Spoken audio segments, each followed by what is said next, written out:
Absolutely. And again, taking all those things into account at the same time helps find that solution versus trying to solve a problem. And I Correct. think when we look for a solution versus trying to solve a problem, both parties are more engaged because it's more exciting. It's more something you want to run to versus something you want to run from. That is correct. Yeah, so many women feel isolated during this stage of life, especially when what they truly really need is access to more information, individualized support, and reassurance that they're just not alone and they Yes. don't have to just air quote deal with it. So, when you think about the messaging that is often received in conventional medicine, it's more about, oh, you're just getting old, or this is just a part of getting older. How do you help your clients and your patients understand the true role of hormones in their midlife changes? Yeah. So truly is, I try to go back to the basics. Is I have many charts in my office. So is I point to a chart and I say, this is what naturally happens. Because sometimes women get into the zone that, oh, no, no, that's not me. That's not me. I'm not there yet. Let's talk about something else. Or their girlfriends downplay it or give it a negative connotation that you're getting older or, you're dry and this is the reason you're getting old and all this stuff. So it really is difficult to break through. But what I try to do is really get down to basics to say, hey, this is what happens to everybody. It will happen to Princess Diana, God bless her soul. It will happen to Michelle Obama. It happens to Uh-huh. everybody. Duchess Marco, when she gets to that area. So is that this is our natural progression. So it's understanding the physiology behind it. So once they buy into that, then it really becomes easier all the other conversations that we are having around the issue. But truly Mhm. is knowing the background of what is going on internally. And then providing more education as to their menstrual cycles, the type of symptoms that they're going through, and the reasonings behind it. And when you have these conversations about hormones, talk to us about how you approach these conversations. I know you said you have a lot of charts. I probably have some of those same similar Yeah. charts. And I draw out, what happens, literally what happens during a menstrual cycle from day one all the way to day one. Yes. Because oftentimes we refer to a cycle and we actually mean menstruation. And Correct. one of the things that I talk about is like, let's talk about things in with real terms and not kind of like the colloquial or kind of more conversationally acceptable terms. Let's talk about actually what's happening in your body. And I Yes. find that when I say, okay, how long is your cycle length? They'll say 5 to 7 days. And my thing is, that's not your cycle length. That's your Yes. menstruation. That's the duration of your menstruation. And so, really, when we're trying to figure out those things, I find out some of these things that we should have learned in, I don't know, seventh or eighth grade health class have been changed, skewed, turned around, twisted because there's so many other different colloquial names Right. and nicknames and shortened things and that we use, but we're actually not talking about the same thing and we're not speaking Yes. the same language. And so when we talk about cycle length and duration of menstruation and the actual parts of our cycle and what's happening in our bodies, I find that it's not until then the women are like, oh, wait a minute. Wow. And when I ask, do you know when you're ovulating? Someone's like, no. I'm like, but you can and you should, not just for if you're trying to get pregnant, if you know there's something off hormonally. And Right. if you're not ovulating, you're never going to get pregnant because we need to find out why. So what types of hormones do you talk about and their importance and how do you communicate the importance of these different hormones during different aspects of the menstrual cycle, moving not only from the fertility range in terms of the reproductive cycle and the reproductive age, but also as one moves through perimenopause and menopause? Yeah. So going back to those charting, honestly, is looking at your estrogen, progesterone, your testosterone levels and how they fluctuate all throughout your menstrual cycle. So this gives women an idea of how their symptom variation can be and moving on to that perimenopause and showing kind of what on average happens to most women and how things can be very erratic. And like you mentioned, is most people will focus on their cycle duration, not necessarily their actual menstrual cycle length. So is going from day number one to day number one and realizing that the gap is closing in or is getting further apart or is more. So showing them what is happening with their hormones to enable them to understand what is going on, and also some of the treatment options that we will offer them and where that ties into what is going on in their body. Excellent. And so when you break down each of these hormones, say, can you give us a little bit more information about how you talk about the estrogen and progesterone and testosterone and Yes. even LH and FSH? Because Yes. I think a lot of times when women, especially when they're having their fertility workups, they're so obsessed with numbers. They're Yes. so obsessed with, I have to get to this number, or I'm not at that number, or this number is way too low, and if I Yeah. get this, not this, then I'm not going to get pregnant, or if I am this, that means that. Yeah. And so talk to us about those numbers, and Yes. again, not just the role of the hormones, but how these fluctuations Yes. really talk to us about our overall well-being as we enter into midlife. Yes. So, and that's a really important thing that you mentioned, honestly, is numbers. We are obsessed with numbers and what these numbers mean.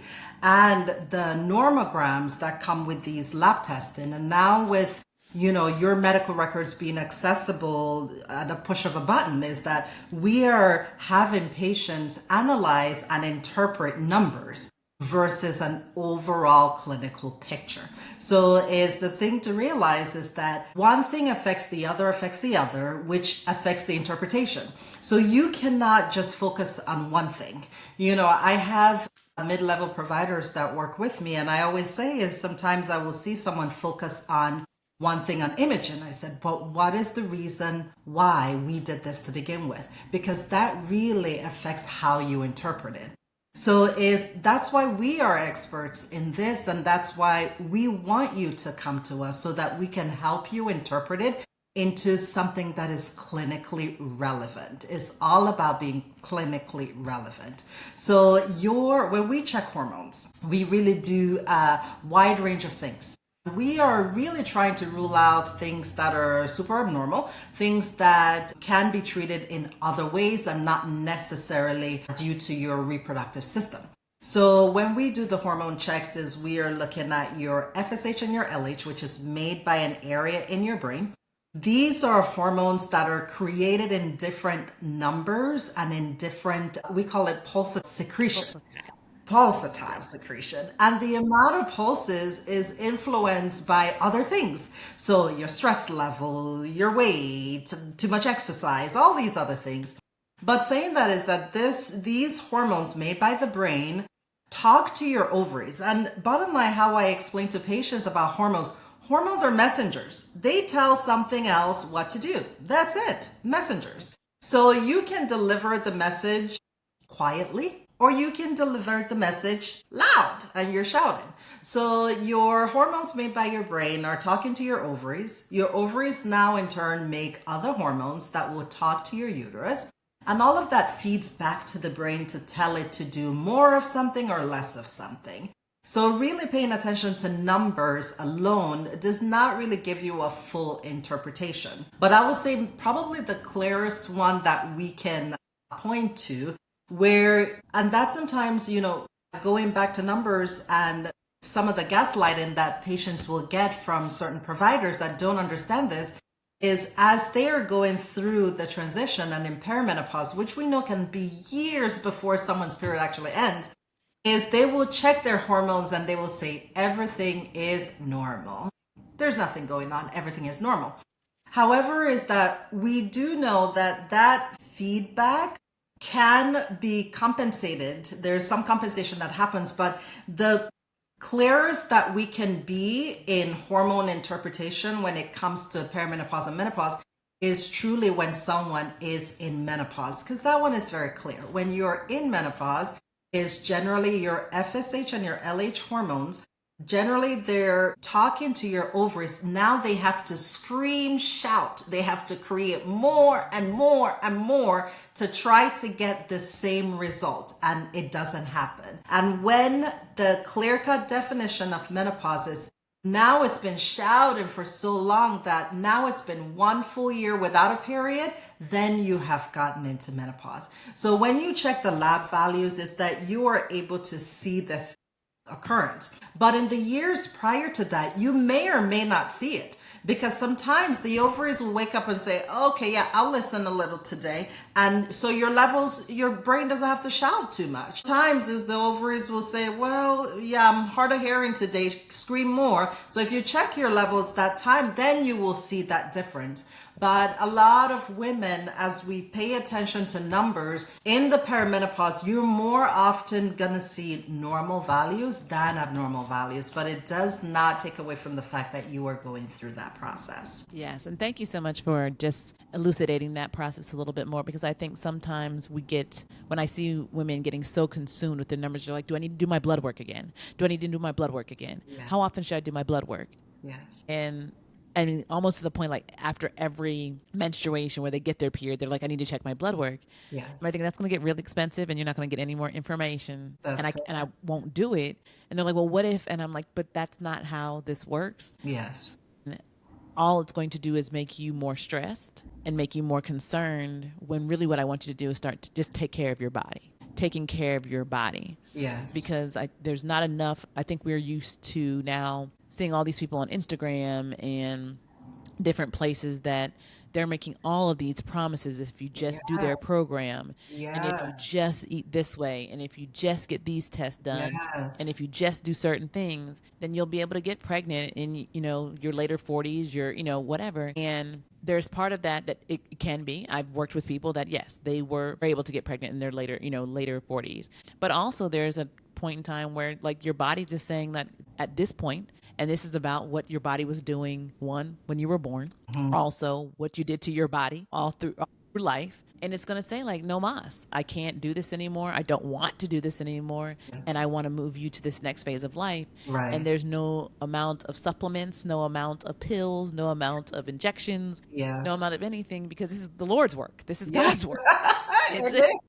and This and is I'm not the that. progression. Yeah. And you know what? I really Yeah. want to commend you because honestly, is a lot of doctors, we spend our time in the office one on one with patients doing the good work. We are not out there advertising, speaking out, doing all these things. Then all of a sudden, we had representatives from somewhere else doing that work, but not packaging it in the way that it ought to be. So, a lot of people that will subscribe to this hormone phenomena really is based on, I don't want to offend anyone, but truly Yeah. it's not science backed. We Mm-hmm. don't check hormone levels in that manner. It does not equate to any clinical relevance, but you do have places where you can check saliva levels monthly, you graph it, then it's used to do, it is. I believe that anyone that pays attention to their health and invests in their health will get some gain because they're focused on their health. So their gain may not be because of this hormone thing that they're doing, but their gain is, I'm invested in my health. I'm going to go this hormone route. But at the same time, I eat better. I exercise. Yes. I, have me time, engage with my family and things like that. So their overall well-being is improved just because of those actions, not necessarily because they're checking their hormones on a weekly basis to make a formula of hormone that is right for them. Because no one knows what's right for you. Like I said earlier, I've never met two Jessicas that are the same, not two Shanias Nope. that are the same. Everyone is different. No one knows your hormone environment of what you were born with and what you're meant to have. What we have as normograms are essentially suggestions based on research and research in certain communities, not everybody.